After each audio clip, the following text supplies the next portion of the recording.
अस्सलाम वालेकुम। आज मैं आपको बहुत सारे इंपॉर्टेंट टॉपिक्स के बारे में बताऊंगी। सबसे पहले तो जब हमारे पास एक पेशेंट आता है तो ना सिर्फ हम जो है ओवरऑल उसके मुंह की एग्जामिनेशन करते हैं और उसकी डिज़ीज़ को जानने की कोशिश करते हैं। इसके साथ साथ ये बहुत ज़रूरी है कि अपने पेशेंट को आप एजुकेट भी करें। आप अपने पेशेंट को भी बताएं कि ये मसला क्यों स्टार्ट हो रहा है। लाइक कुछ पेशेंट इस तरह के होते हैं, वो आपके पास आते हैं और वो समझते हैं कि शायद हम अपने मुंह की सफाई अच्छी नहीं रख पा रहे हैं, तो उसकी वजह से ये इशू आ रहा है। आज जिस टॉपिक के बारे में मैं आपके साथ डिस्कस करूँगी वो ये है कि आपकी गम्स का बहुत ज़्यादा रीग्रो कर जाना, बहुत ज़्यादा उनका ग्रो कर जाना, ओवर ग्रो कर जाना, इतना ज़्यादा कि आपके दांत भी छुप जाएं। इसे कहते हैं जिंजाइवल हाइपरप्लेजिया।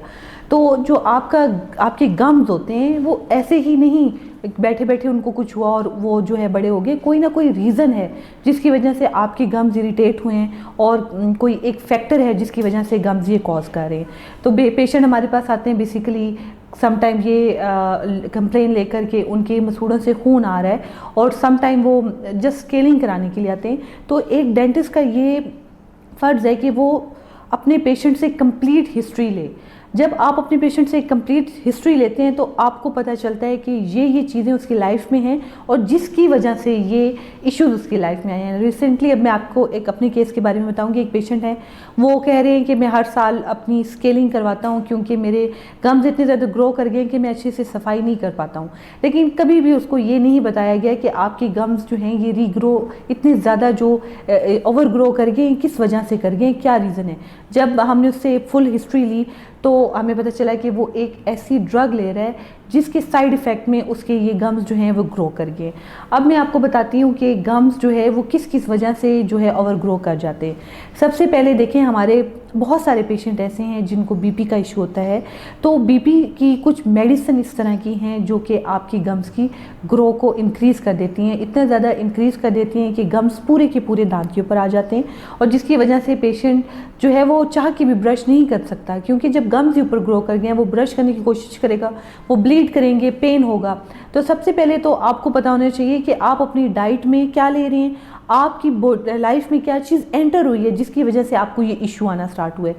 जो चीज़ें आपके गम्स को इरिटेट करती हैं या गम्स को की ग्रोथ को इंक्रीज़ करती हैं उसमें आपकी आ जाती हैं कैल्शियम चैनल ब्लॉकर, जो कि हम पेशेंट जो हमारे बीपी के पेशेंट होते हैं उनको हम कुछ मेडिसिन ऐसी देती हैं जिसकी वजह से ये ऐसे कॉज करते हैं।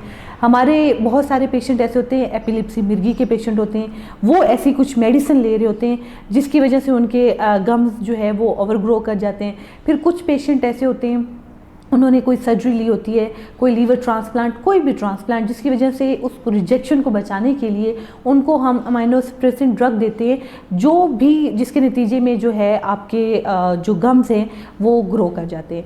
तो ये जो चीज़ें हैं इनको अगर आप अच्छे तरीके से हिस्ट्री लेंगे पेशेंट की तो आप ये पेशेंट के इश्यूज़ को जो है कवर अप कर सकते हैं। जब आप इस तरह का कोई इशू देखें तो आप पेशेंट को एजुकेट करें कि आप इस ड्रग की अल्टरनेटिव ड्रग पे चले जाएं तो आपका ये इशू जो है ये ख़त्म हो जाएगा। लाइक जैसे ही वो ये कन्वर्ट करेंगे इस ड्रग को तो 6 to 12 मंथ्स लगते हैं गम्स को वापस अपनी पोजीशन पे जाने के लिए। उसके अलावा बिन डेंटिस्ट हम उनकी क्या हेल्प कर सकते हैं, हम गम्स की डिफरेंट सर्जरीज परफॉर्म कर सकते हैं। लाइक कॉस्ट तो हमने ख़त्म कर दी। देखिए कोई भी चीज़, कोई भी पेशेंट है, वो बेचारा पेशेंट ये तो नहीं है कि हर साल वो आके स्केलिंग कराता रहे। आपने उसकी कॉस्ट को ख़त्म करना है।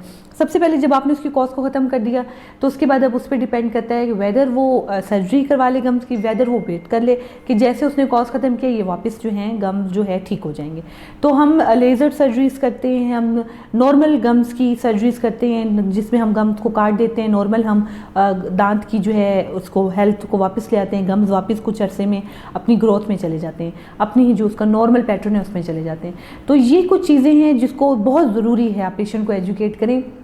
सबसे पहले जैसे मैंने बार बार आपको बताया कि एक पेशेंट है अगर तो वो ब्रशिंग अच्छी नहीं करेगा तो ये तो एक नॉर्मल कॉज है ना, जिसकी वजह से आपके प्लाक दांत के साथ लगा हुआ है, गम्स के साथ लगा हुआ है, गम इरिटेट हो रहे हैं, वो साफ़ नहीं है तो पॉकेटिंग हुई और गम जो हैं वो आपकी स्वेल कर गए, जिसे हम नॉर्मल कहते हैं। ये आपके गम्स का जो है इन्फेक्शन हो गया है, जिंजिवाइटिस हो गया है, नॉर्मल स्केलिंग से डीप स्केलिंग से और फिर मेडिकेशन के साथ आपने कॉज ख़त्म की, पेशेंट का मसला हल हो गया।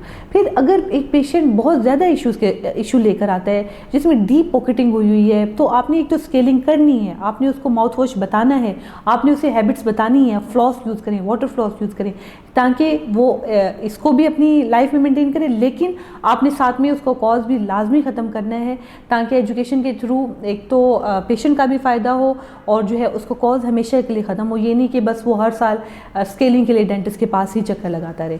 तो ये कुछ चीज़ें थी जो कि मैंने आपको गम्स के बारे में बतानी थी।